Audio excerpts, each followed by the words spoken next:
Se lo llevas de testigo. Lo que nos está contando es que... ¿Quién sos, primero? El destacamento de prefectura está muy cerca de donde encontró y firmó la droga. Una locura. A ver, dame un segundo porque estamos en este debate caliente que se dio en vivo. Ceci, está Raúl y está Carlos acá, que son consultores, pero también son analistas. Y en esas consultorías yo pregunto, el narcotráfico, ¿cómo cae en la preocupación de la gente? Porque la verdad que pasan estas cosas, parece que las fuerzas de seguridad se toman sus tiempos. Está casi naturalizado. Es decir, convivimos con el narcotráfico, sí, aquel es narco, sí. Allá en esa esquina venden lo que sea, cocaína. El chico del otro cuadra, la tenemos naturalizada, con rechazo, pero digamos, es normal, es natural, como la lluvia, naturalización quiere decir eso, que exista narcotráfico. En la percepción del público es el tráfico del menudeo, digamos, el que vende el paquetito, la bolsita o lo que sea. Pero en ese nivel está naturalizado el narcotráfico. Y la frase típica es: todo el mundo sabe, nadie hace nada. Sí, sí. Todos en el barrio sabemos. Si yo lo sé, Claro, ¿cómo no sabe la policía? Pero yo Dicen, me claro. pongo también en el lugar de esta persona que acaba de cortar el llamado. Supongo que también debe tener su situación interna de no saber cómo responder.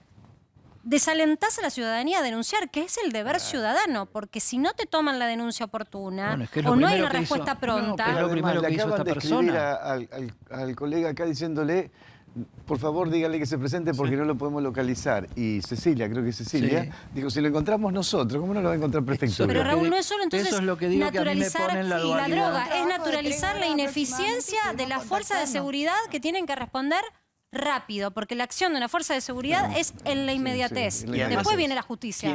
Quienes se animan a denunciar muchas veces el narcotráfico lo hacen de manera anónima, por el miedo que tienen. Cuando dicen, Obvio. yo sé que en tal Claro. lugar venden droga, tal persona, por miedo a alguna represalia, por lo que significa el narcotráfico, lo hacen de manera anónima. Acá tuviste una persona que llamó desde su teléfono celular, que como no lo atendían, fue hasta el destacamento de prefectura a decir, miren que encontré esto.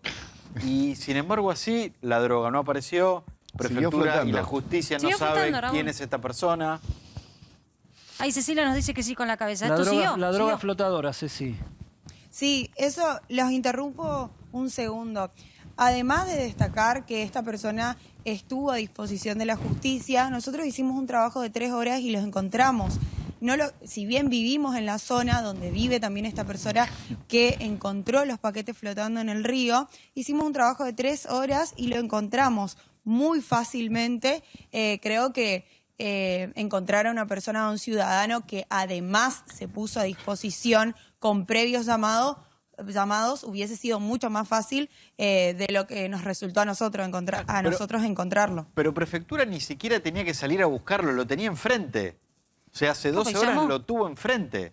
El Además- tema es por qué lo dejaron ir o por qué ese llamado pasó tan inadvertido siendo una denuncia tan grave. Ceci, ¿cómo está allí el vínculo? Perdón, pero lo voy a preguntar así porque es una pregunta periodística entre el narcotráfico y las fuerzas de seguridad. ¿Hay vínculo? ¿Hay sospechas de convivencia?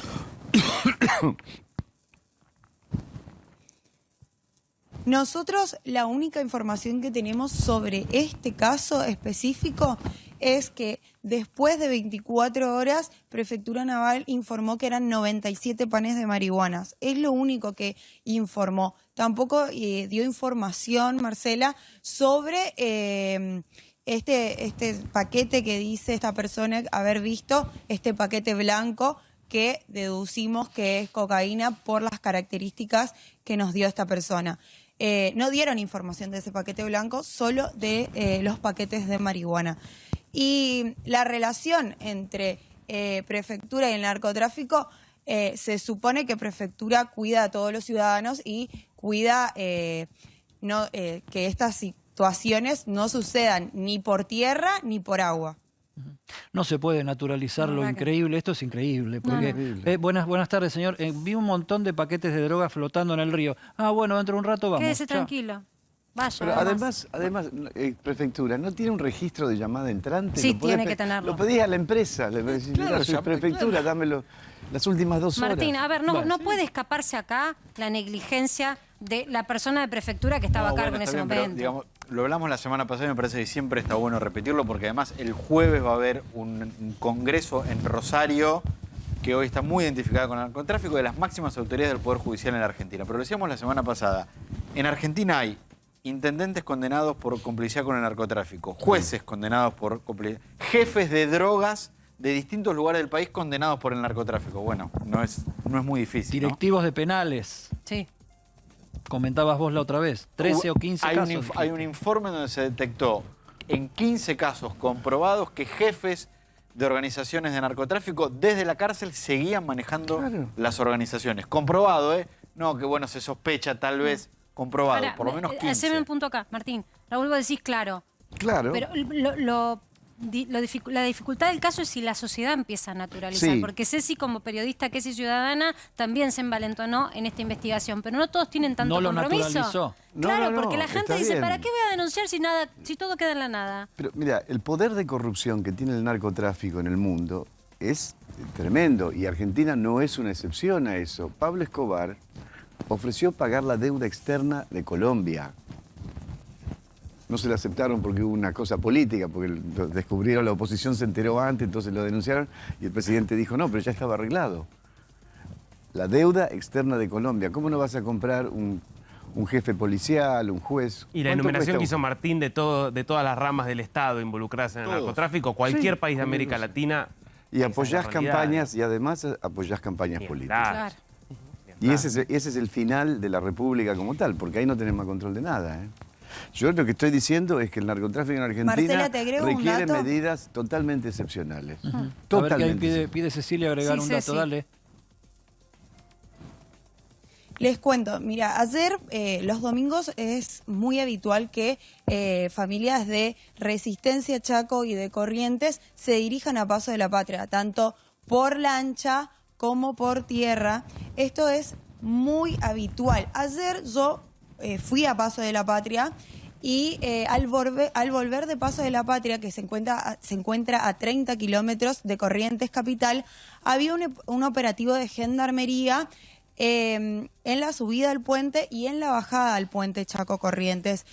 A partir de que vimos esto y que se tardó un montón de tiempo, a paso de hombre se cruzaba el puente, me llamó la atención y ahí comenzamos la investigación y después nos encontramos con estos videos. Por algo también Gendarmería estaba trabajando en el puente. Claro. Bueno, después surgieron todos estos videos y todo lo que cuenta esta persona que llamó a Gendarmería y los esperó durante 40 minutos y nunca aparecieron. Luego de los 40 minutos recién estaban yendo al lugar donde esta persona encontró los paquetes. Bueno, yo destaco, por supuesto, tu calidad como ciudadana y también como periodista, Ceci, porque te la jugaste y en 3 horas lograste en lo que una fuerza de seguridad ni siquiera atinó a hacer.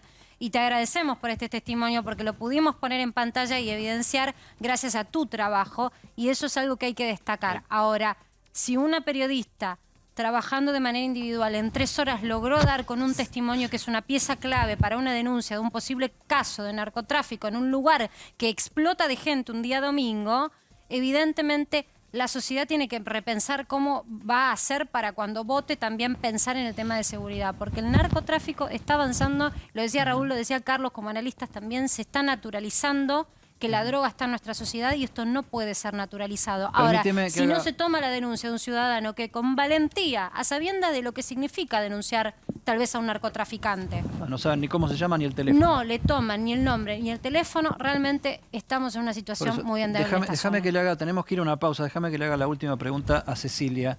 Ceci, vos decís que mientras este hombre estaba viendo paquetes de droga flotando en el río, el puente estaba cortado en ese mismo momento por la gendarmería de un lado y del otro revisando automóviles.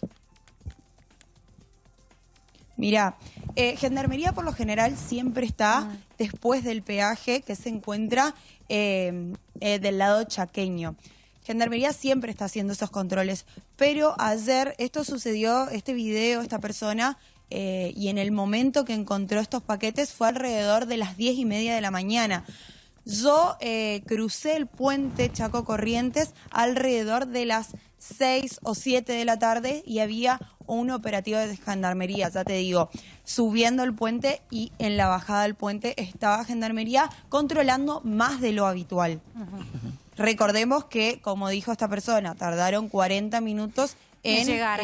Ir hasta el lugar. Claro, obvio. Y sí. Tardanza, así que tardanza imperdonable. suponemos que todos estos imperdonable, operativos sobre todo cuando estos operativos Sí. quieren llegar, entre Son por la comillas, denuncia. a buen puerto. Ceci, gracias por tu testimonio, tu compromiso y tu labor periodística. Mañana vamos a seguir con este tema porque realmente lo que se ha dejado en evidencia PQS amerita que mañana sigamos. A ver, ¿a dónde está el eslabón o la manzana podrida cuando alguien cumple con su deber ciudadano, hace una denuncia, se anima y además, al no tomarle la denuncia, lo dejan a merced a su familia y a él como individuo?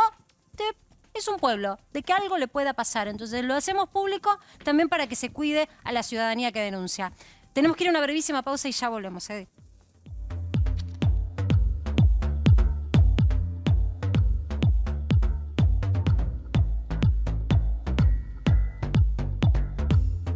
Y ahí, antes de la entrada, veías la promo de A24.com, que es el portal de noticias de esta señal en internet, y en la cuenta de Twitter de A24.com, @A24com, está esta encuesta publicada, que es la encuesta de hoy. Este año vas a tener ingresos que superen a la inflación por paritaria, por acuerdo con tu patrón, por acuerdo sectorial, acuerdo en tu empresa o con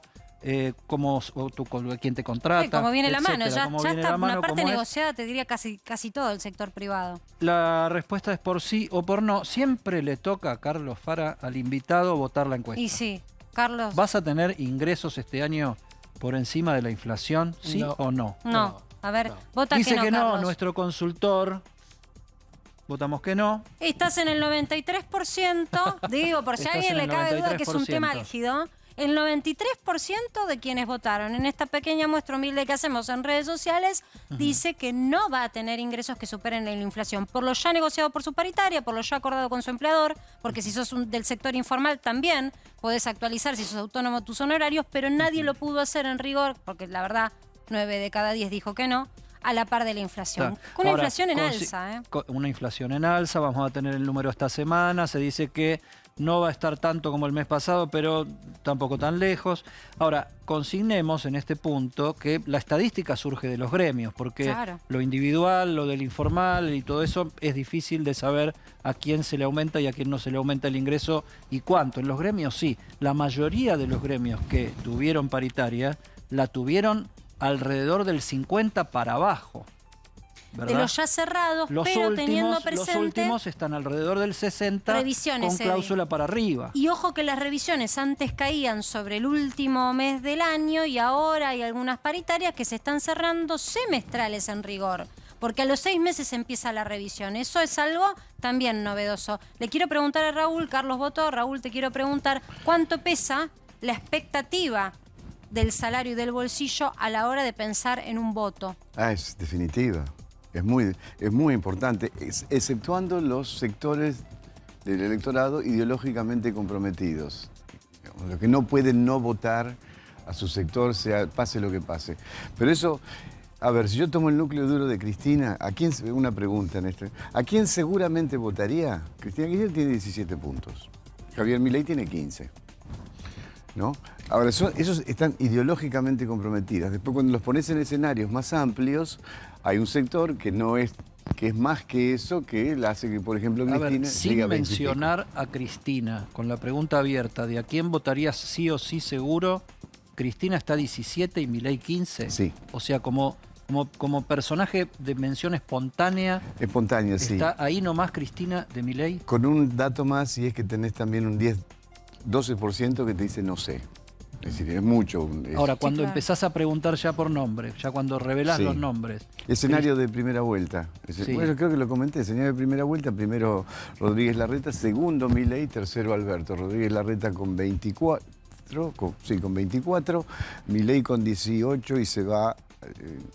en 18 en las PASO, se va a 22 en la primera vuelta, y Alberto Fernández con 19,7. Bueno, cuestión que según nuestra encuesta, Marce, la mayoría absoluta, 93%, cree que no va a tener este año ingresos que superen la inflación. Por ahí va a ir la agenda de la política y por ahí también está en la cabeza de la vicepresidenta de la Nación. Está puesta en parte de esto, pero también en otras cosas más. Y en un ratito vamos a hacer una radiografía del pensamiento de Cristina Fernández de ¿Qué Kirchner. tiene Cristina en la cabeza?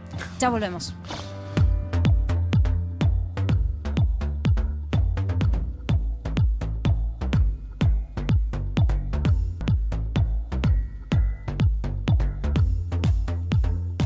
Lo prometido es deuda. Sí, Dijimos último una tramo de Para que radiografía sepas. del pensamiento de Cristina y vos te lo tomaste literal hasta con imágenes. A pecho, me lo tomé. A pecho te me lo lo tomé a pecho. No, el viernes, Cristina Fernández de Kirchner, rescatando pedazos de su discurso, y les pido a todos que escuchen bien esto, sorprendió reivindicando la Constitución del 53.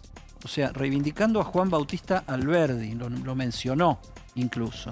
Después dijo que terminen con esto de que el capitalismo y el no capitalismo, porque no hay otro sistema incluso posible a nivel mundial, por lo menos por ahora y por muchísimo tiempo, que hoy el capitalismo está por fuera de las ideologías y que el modelo capitalista más exitoso es el chino, manejado desde el Estado por un partido único que se llama Partido Comunista,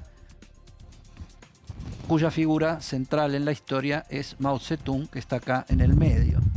Y dijo Cristina que el kirchnerismo es el fenómeno histórico de la modernidad, por lo menos después de la ley Sáenz Peña, porque es el...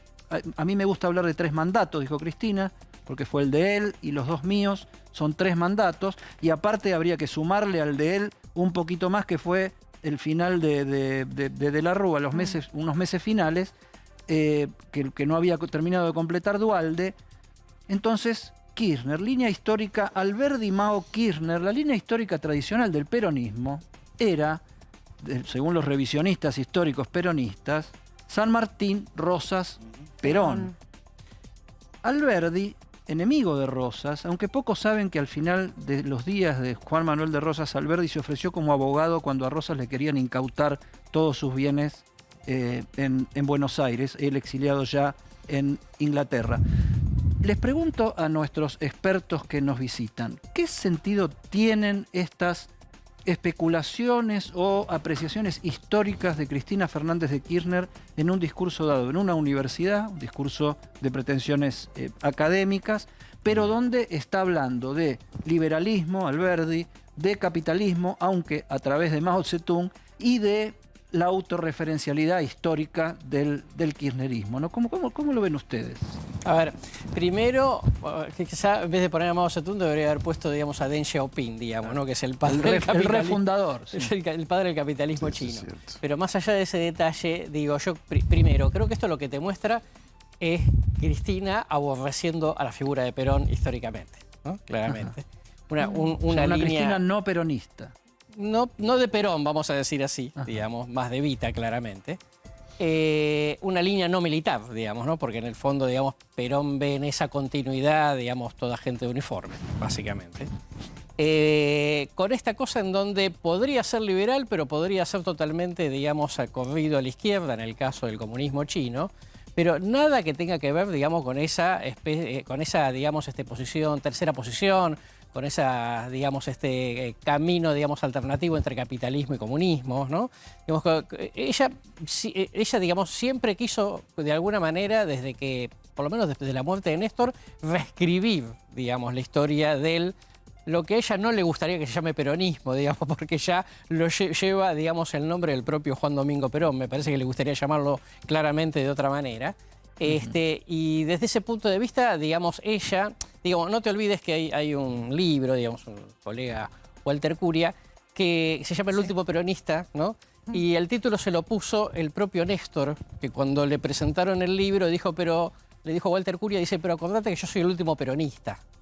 ¿Qué quiso decir con eso? Es decir, yo soy una cosa, pero yo soy una bisagra, dice, porque lo que viene después, si es después Cristina, de mí es otra canción. Es otra cosa, ¿no? Y eso también quedó dando vuelta, digamos, en el nestorismo, y algo de eso tiene que ver, digamos, con el posicionamiento que quiso trabajar el propio Alberto, ¿no?